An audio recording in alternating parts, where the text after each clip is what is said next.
Welcome back to the deep dive. I hope you are sitting down for this one. Or at least somewhere you could just take a second. Exactly. Take a second to really think, because today we are doing something a little bit different. Yeah, we are. Usually, we take a stack of articles about tech or history or maybe some recent trend, and we synthesize it. But today, Today feels different. It feels more personal.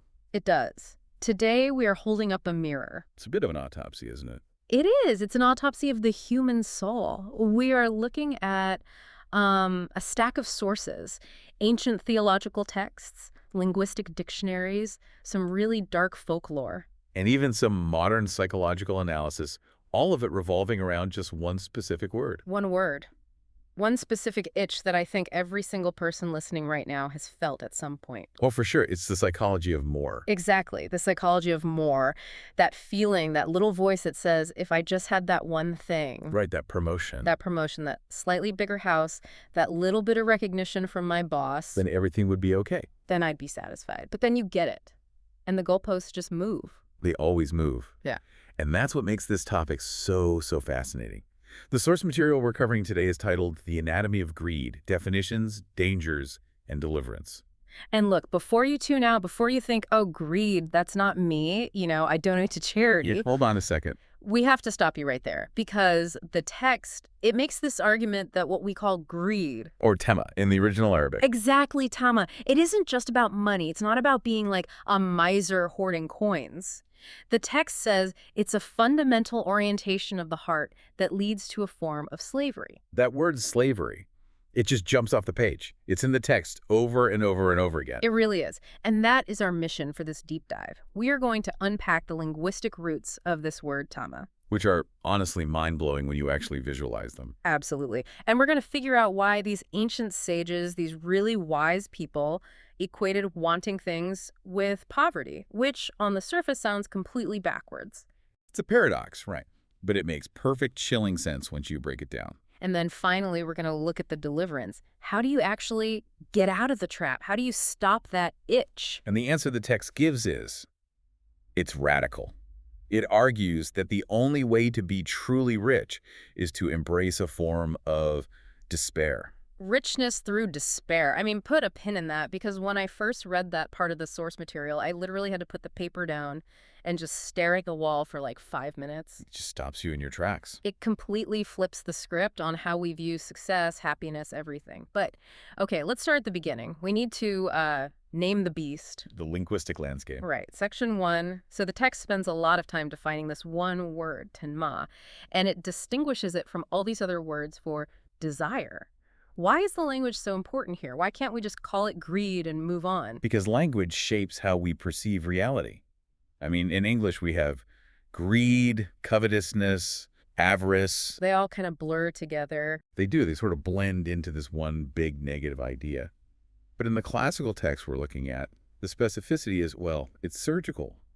They're not just moralizing. They're diagnosing a very specific pathology of the soul. A pathology. Okay, so let's look at the literal definition given in the source. Tama, what is it? Literally, tama is defined as the soul leaning toward a thing out of lust or strong desire. The soul leaning. I like that. It's a physical posture. It is. It implies a very potent, almost sticky attachment. One of the dictionary definitions that was cited is the attachment of the mind to a thing. Attachment of the mind. That feels so much more active than just wanting something. It is. Think about the difference between walking past a bakery, smelling fresh bread and thinking, oh, that smells good, Okay. versus walking past, smelling it, and suddenly your entire brain is hijacked. You can't focus on this conversation anymore. You're mentally already eating the croissant. You have attached your entire cognitive load to that object. Wow. That is tama. So it's a gravitational pull. Your mind gets caught in its orbit. Exactly. And the source mentions this fascinating visual component to the word itself. You know how much I love it when the orthography, the way a word is actually written, matches its meaning. Oh, this was the hollow metaphor. I highlighted this in bright yellow. You have to walk us through this because it's just so cool. Okay, so in the Arabic script, the word tama is written with 3 letters, ta, mim, and ain. Now, if you look at how these letters are shaped in calligraphy, specifically in like the Naskh or Thuluth scripts, a sage mentioned in the text, I believe it was Cobb, he pointed out something really peculiar. He noticed the shape of the letters themselves. Right. He noticed that all three of the letters are hollow. The ta has a loop at the beginning, the meme is a circle, the ain is an open cup-like shape. So the word itself is physically empty. There's nothing solid in it. Precisely. The sage remarked that the word is all belly.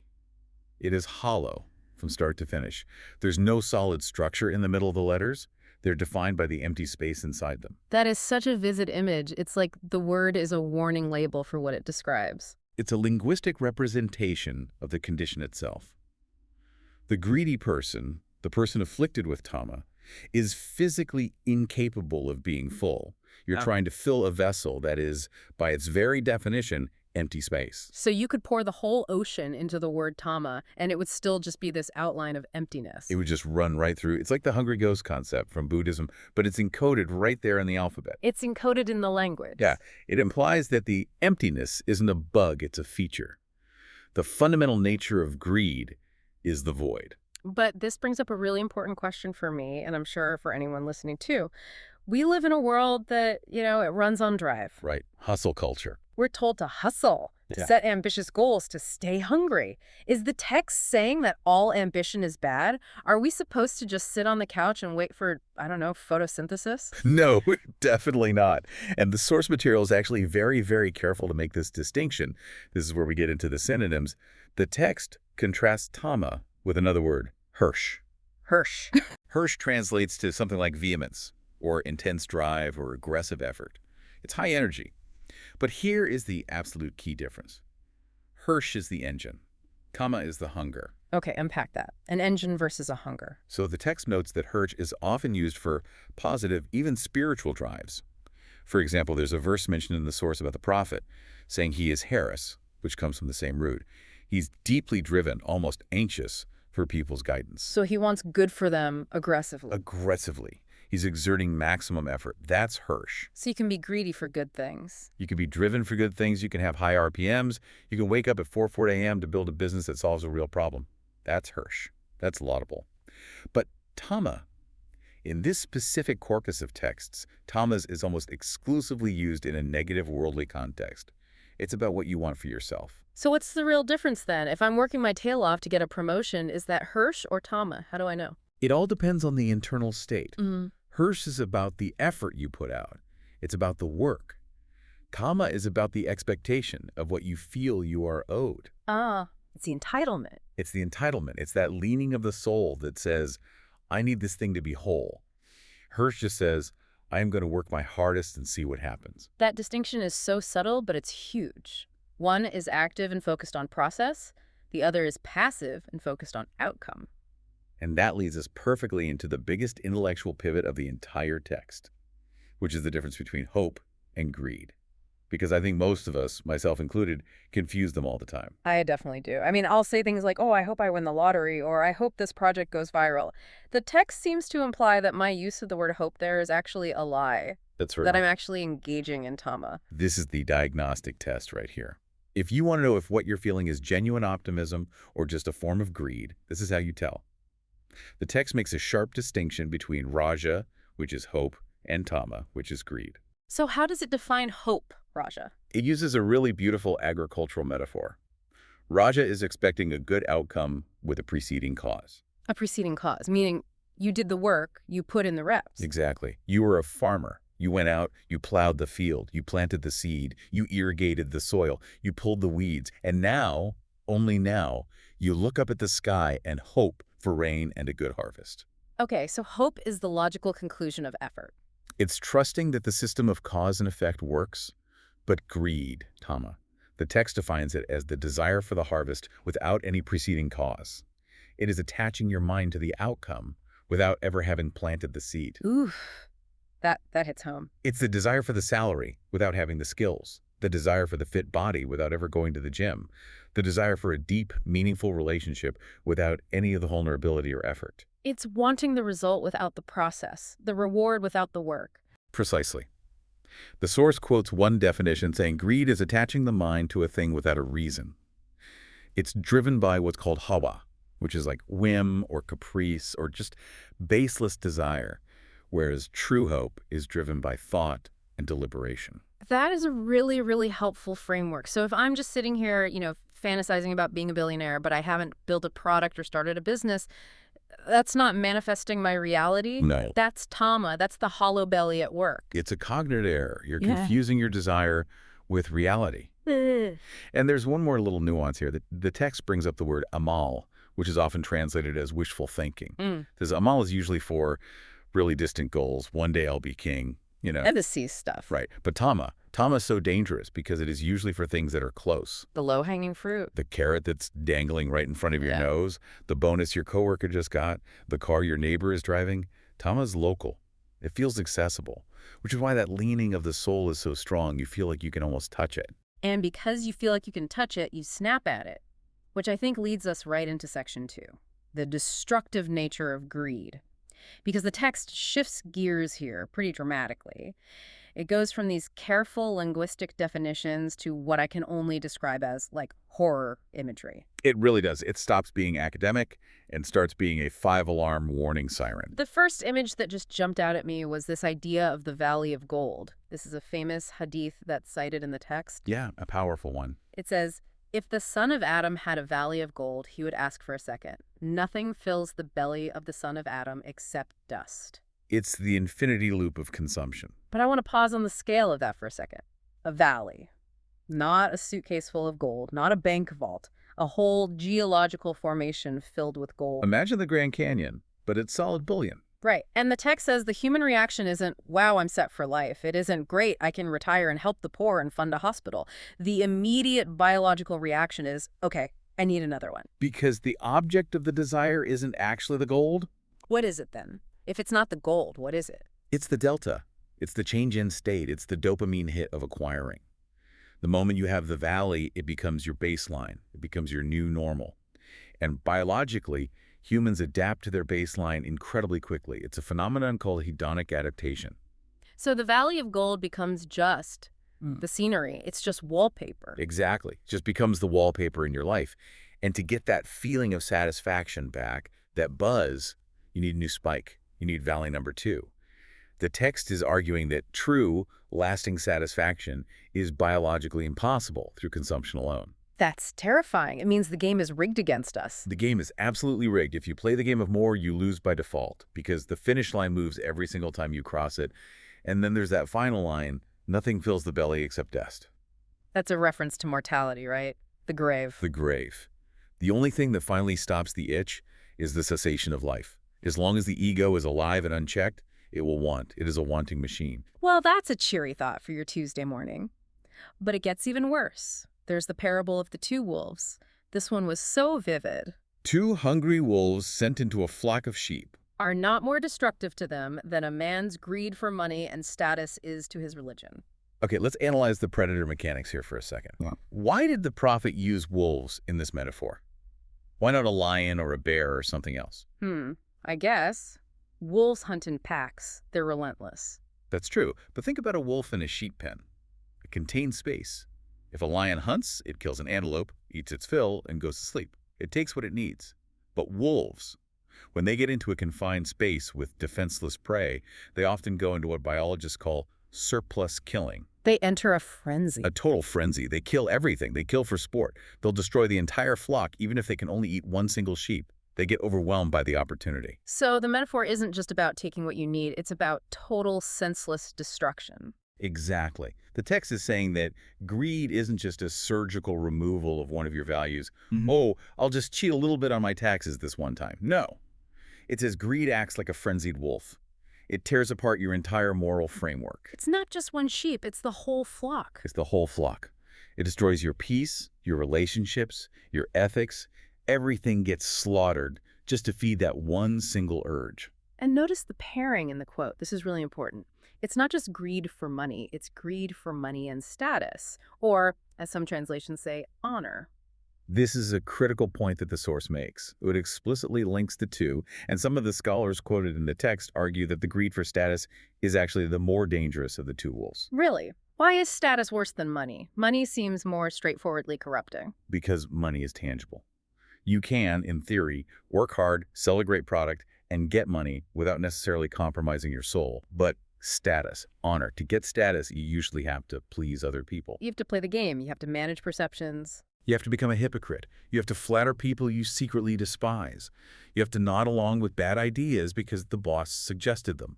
You have to pretend to love what the crowd loves. That is the destruction of religion the text talks about, your inner world. Yes, you sacrifice your inner truth for outer approval.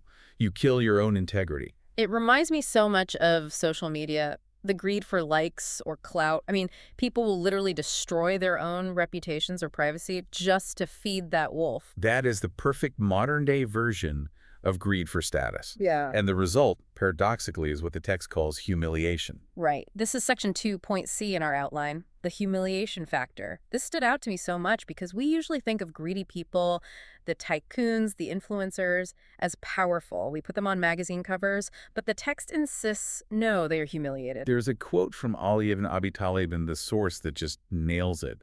The greedy person is in the bonds of humiliation. The bonds, like they're in chains. Think about the mechanics of wanting. If I want something from you, your money, your vote, your approval, who holds the power in that relationship? Well, if I'm the one wanting it from you, you hold all the power. Exactly. The moment I need something that is in your hands, I am your subordinate, I have to, as the text says, lower my neck to you. I have to debase myself, even if it's just a little bit. So the greedy person is always, in some way, begging, even if they're begging in a custom-made suit. Precisely. The text mentions the greed acts as a collar on the neck. It's a leash. If you're greedy for the world holds the leash. You go where the market tells you to go. You say what your donors want you to say. You are literally dragged around by your desires. That is not power. That is the definition of humiliation. There's a line from a poet, Thabit bin Qatna, that says, "There is no good in greed that leads to a stain on one's character." The stain.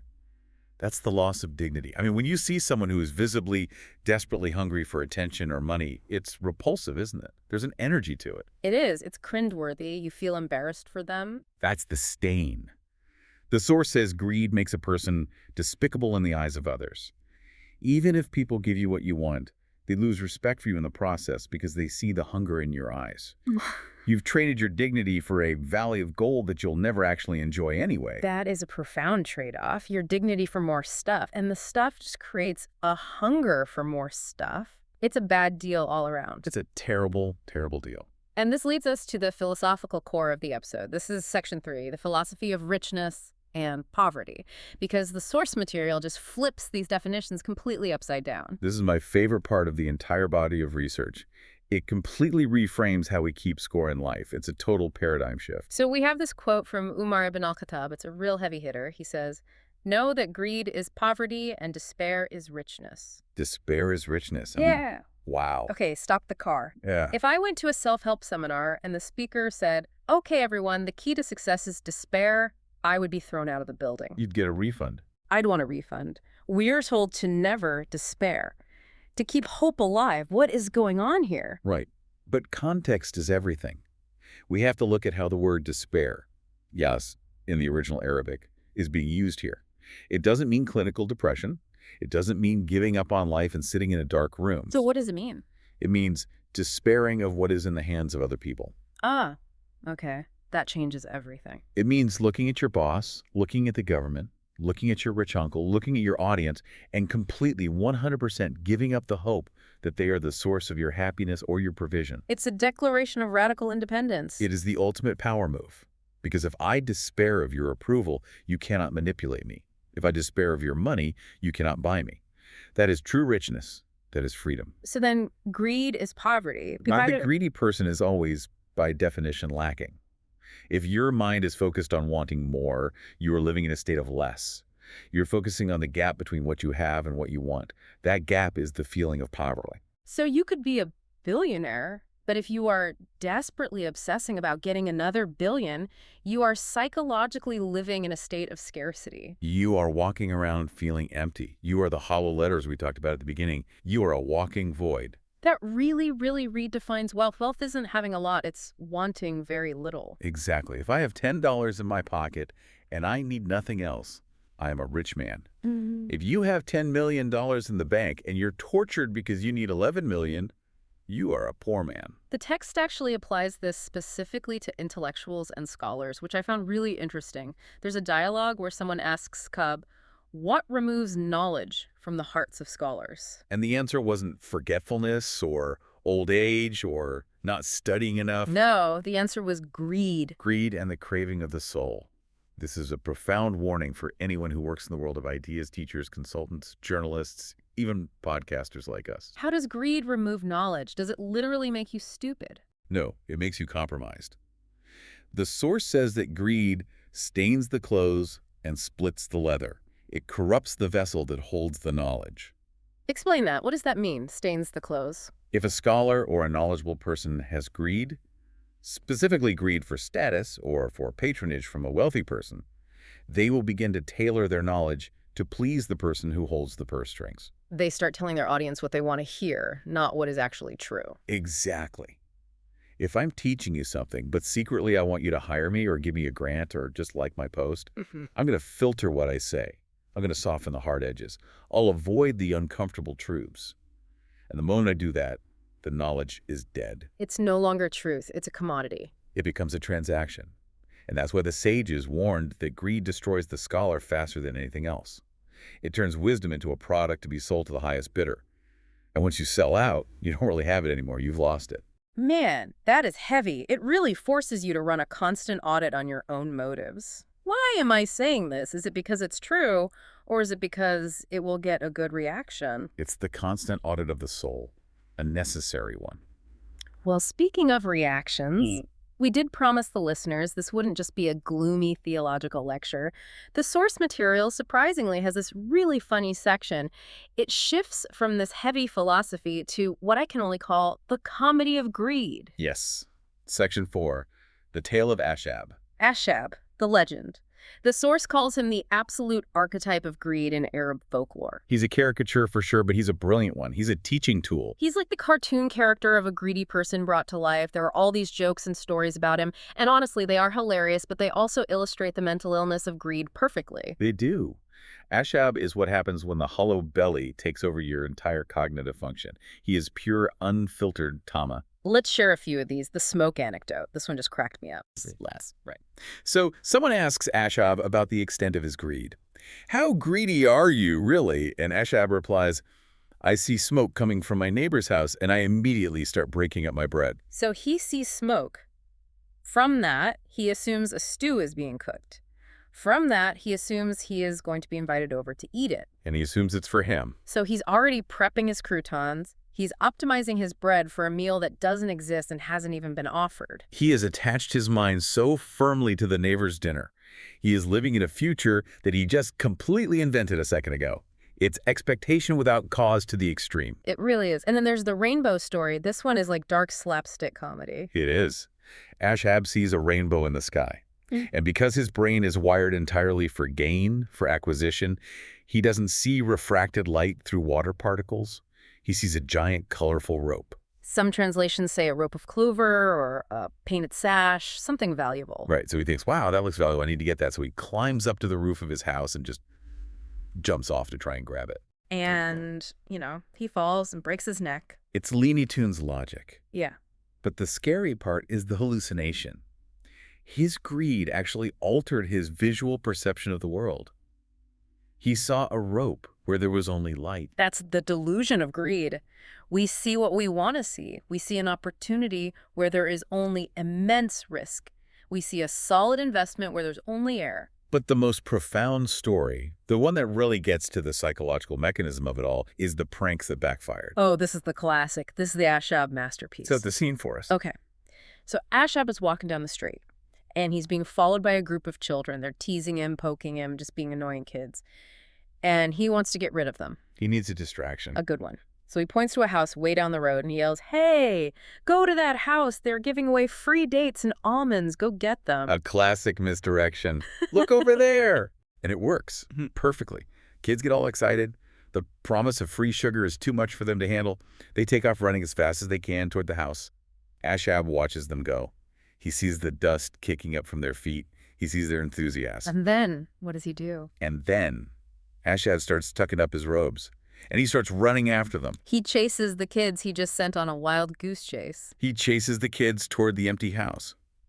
A bystander who saw the whole thing stops him and asks, Ashab, Why are you running? You made the lie up. You know for a fact there are no dates.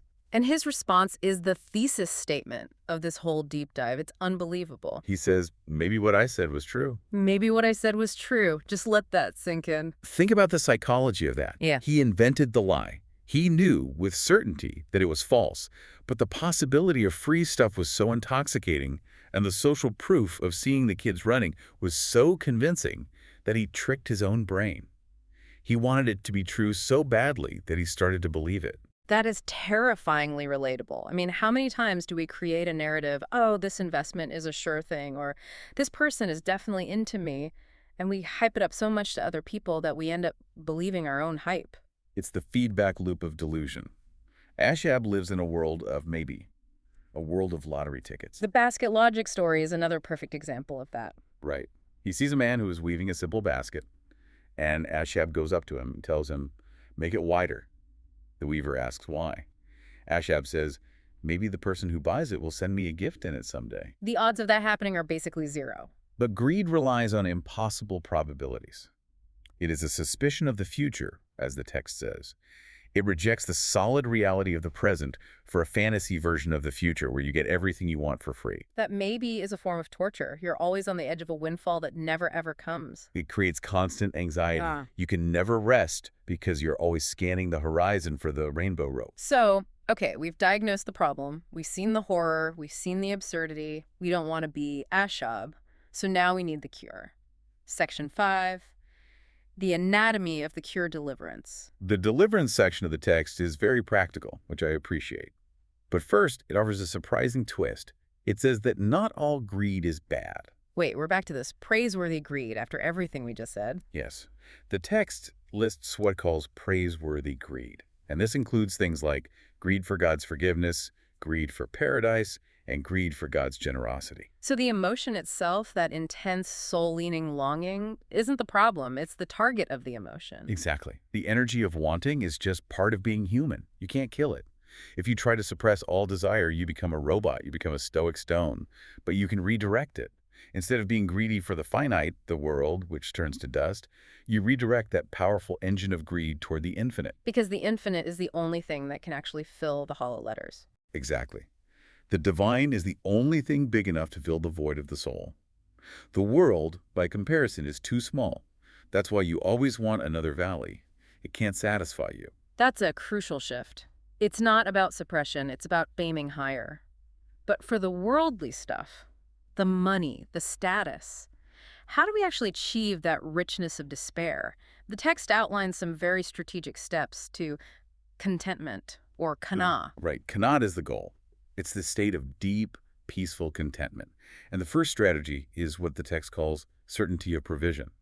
This is a theological concept, but it has a massive psychological benefit. What is it, exactly? It's the core belief that you will not die until you receive exactly what was destined for you, not a penny more, not a penny less. So what's meant for you won't miss you. And what misses you was never meant for you in the first place.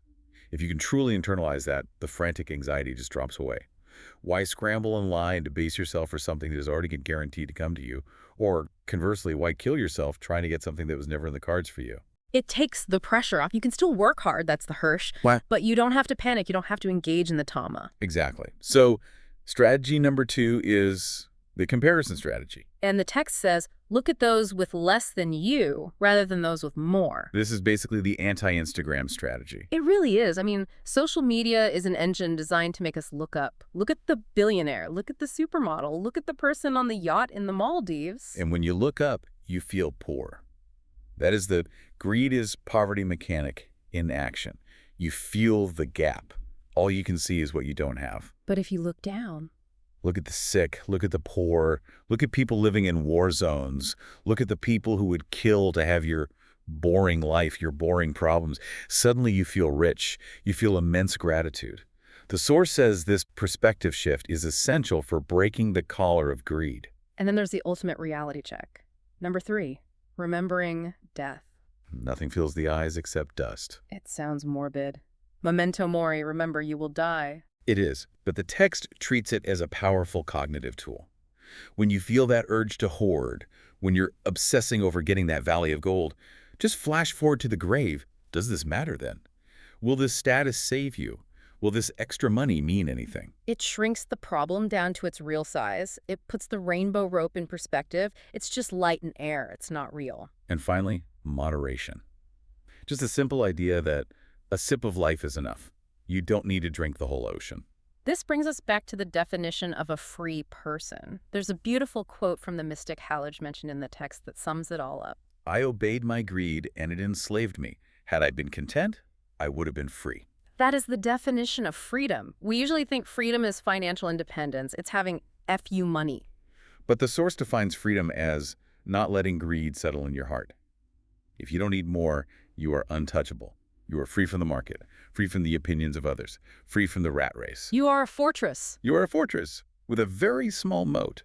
So we've covered the personal cure. But the text ends with a wider lens. Section 6.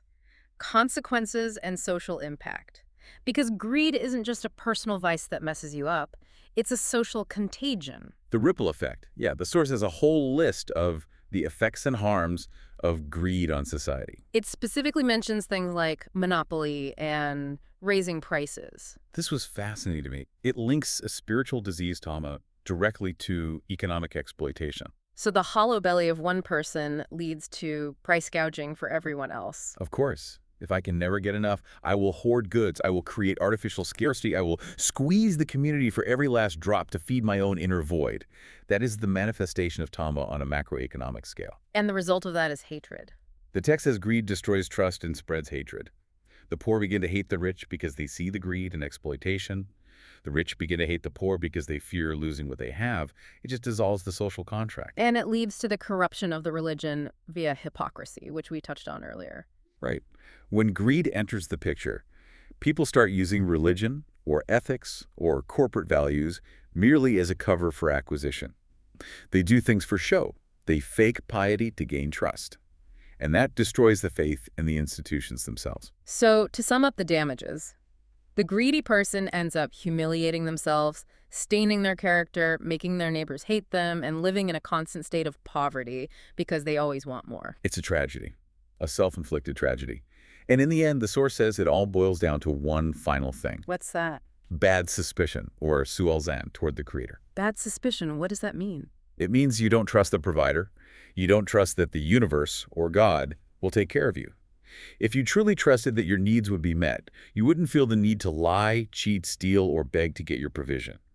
Greed is, at its absolute core, a profound lack of trust in life itself. Wow. That brings it all the way back around. It's not about the money. It's not even about the stuff. It's about trust. It is. It's about your fundamental relationship with reality. So let's try and wrap this up. We have covered a massive amount of ground today. We've learned that tama is a hollow word for a hollow feeling. We've learned that it's distinct from true hope because it lacks action. It's the want without the work. And we've learned that it's like a collar of humiliation that forces us to bow to others. And that true richness is found in despair. That is, the independence from needing what's in other people's hands. And that the cure involves looking down at those with less, remembering our own mortality, and trusting that our provision is guaranteed. And we can't forget Ashab. Never forget Ashab. Don't be Ashab. That image of him running after the children, chasing a lie that he himself invented, that's going to stick with me for a long time. It's the ultimate cautionary tale. Don't chase the phantom you created. So here is our final provocative thought for you, the listener. We all have a valley of gold we are chasing. We all have that itch for more. But take a second right now to think about your own Ashab moment. In what area of your life are you currently running after a phantom that you created? A phantom promotion. A phantom relationship. Are you chasing a rainbow rope that isn't really there, just hoping that if you run fast enough, it might suddenly become solid? And are you willing to stop running? Are you willing to just stop, look around at what you actually have and realize that maybe, just maybe, the bread you're already holding in your hand is enough? That's the question. That's the question. Dive deep and stay content. Thanks for listening.